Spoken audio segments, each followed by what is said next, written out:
दोस्तों गर्मियाँ बहुत कम लोगों को पसंद आती होंगी जब वो अपने बिल्कुल उफान पर होती हैं और इस तरीके की गर्मी होती है कि अगर आपने कार के बोनट पे आटा भी रख दिया तो उसकी रोटी बन जाएगी शाम तक। ऐसी गर्मियाँ, दरअसल ऐसी गर्मियों के अंदर सिर्फ कारों के साथ में ही ऐसा नहीं होता कि उनका इंजन काफ़ी ज़्यादा हीट मार जाता है जिसकी वजह से वो बंद पड़ जाती है। कई बार आपने रोडों पे खड़े हुए देखा होगा लोगों को अपनी गाड़ी के इंजन पे पानी छिड़क रहे होते हैं कि इससे शायद उनका इंजन ठंडा पड़ जाए और जितना भी उनका सफ़र रह रहा हो वो कंप्लीट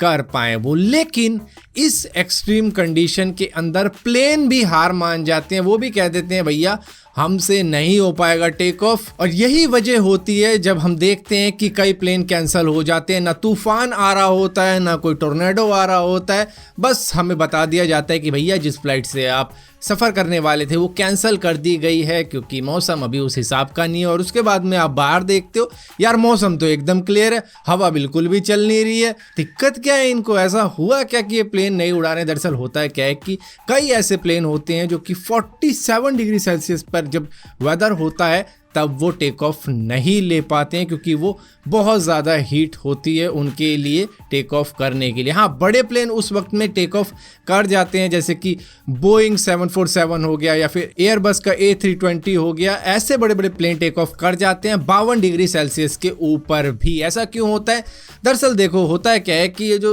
स्मॉल प्लेन होते हैं उनके विंग्स भी स्मॉल होते हैं, लेकिन ये जो बड़े प्लेन होते हैं इनके विंग्स भी काफ़ी ज़्यादा बड़े होते हैं। हालांकि इन विंग्स को एयरफॉइल कहा जाता है। देखो प्लेन का जो सिस्टम होता है ना वो सारी चीज़ें कैलकुलेट करके बता देता है कि भैया टेक ऑफ के लिए कितनी स्पीड चाहिए होगी, एयर का टेम्परेचर कितना, ह्यूमिडिटी कितनी, एलिवेशन और रनवे की लेंथ कितनी है, और उन सबको कैलकुलेट करके बता देता है कि भैया इतनी स्पीड चाहिए होगी तेरे को टेक ऑफ के लिए। लेकिन एक्सट्रीम हीट के अंदर ये कैलकुलेशन भी फेल हो जाती है क्योंकि रनवे की एक सर्टेन लेंथ होती है और कई बार वो प्लेन की जो कैपेसिटी होती है उतनी स्पीड जनरेट वो करने वाला नहीं है, जिसके हिसाब से वो कह देता है कि भैया तू बैठा रहे वरना तेरा टेक ऑफ काफ़ी भारी पड़ सकता है सभी पैसेंजर के लिए। अब देखो यहाँ पर थोड़ा सा समझ लेते हैं कि प्लेन टेक ऑफ कैसे करता है आइडियल कंडीशन के अंदर। यहाँ पर देखो न्यूटन का third law of action and reaction लगता है जब प्लेन स्पीड से बढ़ रहा होता है और एयर मॉलिक्यूल उसके विंग्स से टकराते हैं नीचे की साइड से। जब ऊपर की साइड तो खैर प्रेशर इतना ज़्यादा रहता नहीं है एयर का, लेकिन नीचे जब ज़्यादा हो जाता है तब उस प्लेन को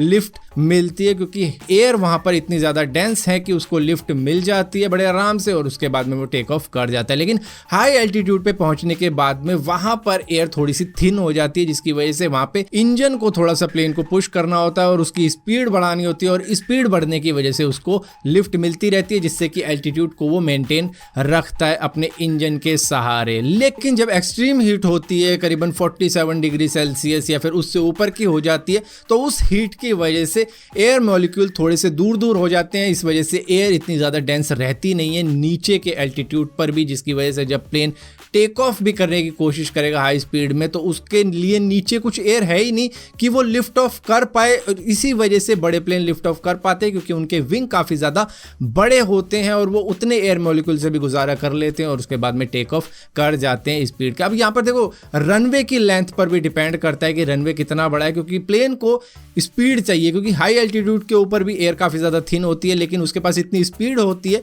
कि वो अपने एल्टीट्यूड को मेंटेन कर पाए। लेकिन यहाँ पर कुछ भी नहीं है, उसके पास में रनवे एक सर्टेन लेंथ का है तो वो सारा का सारा डिपेंड कर जाता है प्लेन की स्पीड पे। और अगर स्पीड वो जनरेट उतनी करने में लेट हो गया तो रनवे ख़त्म हो गया उतने में और उसकी वजह से क्रैश हो सकता है, जिसकी वजह से प्लेन को कैंसिल ही करना पड़ जाता है एक्सट्रीम हीट की वजह से। अब यहाँ पर कई बार होता यह है कि इस सिचुएशन को टैकल करने के लिए एयरपोर्ट वाले ही करते क्या है कि भैया प्लेन का वजन कम करवा देते हैं जिससे कि वो कार्गो हटवा देंगे या फिर कहेंगे कि भैया आधे पैसेंजर ही जा पाएंगे इस प्लेन से और आधों को निकाल दिया जाता है, जिसके बाद में हमें कई ऐसी वीडियो देखने को मिल जाती है जिसमें झगड़ा हो रहा है प्लेन के अंदर। अब दुनिया में कई ऐसी जगह भी हैं जहाँ पर मामला हमेशा गर्म ही रहता है, जैसे दुबई हो गई, इजिप्ट हो गया या फिर इसी तरीके की कोई गर्म जगह हो गई जहाँ पर आप ठंड का एक्सपेक्ट ही नहीं कर सकते कि मामला ठंडा रहेगा वहाँ पे, तो वहाँ पर वेदर तो हमेशा एक्सट्रीम पे ही चलता है। तो ऐसी कंट्री के अंदर आप देखते होंगे कि ज़्यादातर प्लेन नाइट में टेक ऑफ करते हैं या फिर सुबह सुबह टेक ऑफ करते हैं। दोपहर के वक्त में बहुत कम ऐसे प्लेन होते हैं जो कि